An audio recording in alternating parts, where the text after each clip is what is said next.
హ్మ్. చెయ్యి చెయ్యి. ఎందుకు వచ్చింది ఒక ఛానల్ చాలేదు మళ్ళా సెలబ్రిటీలకు ఉండాలి 4, 5. నేను అనుకున్నా 2 ఉంటే బాగుంటుంది, ఆయన చక్కగా హ్యాపీగా ఉంటుందని తీసి పాడేసి పెళ్ళి స్టోరీ చెబుతాను నేను. చెప్పు. ఓన్ వాయిస్తో స్టార్ట్ చేస్తాను. చెయ్యి.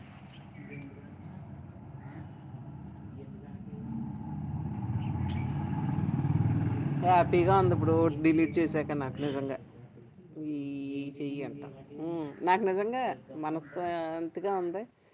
అందులో లైవ్ చేసి, ఇందులో లైవ్ చేసి, ఇందులో పే చాట్లు చేసి అవసరమా నాకు అనిపించింది నిజంగానే. హ్యాపీగా ఉంది నిజం. అబ్బా,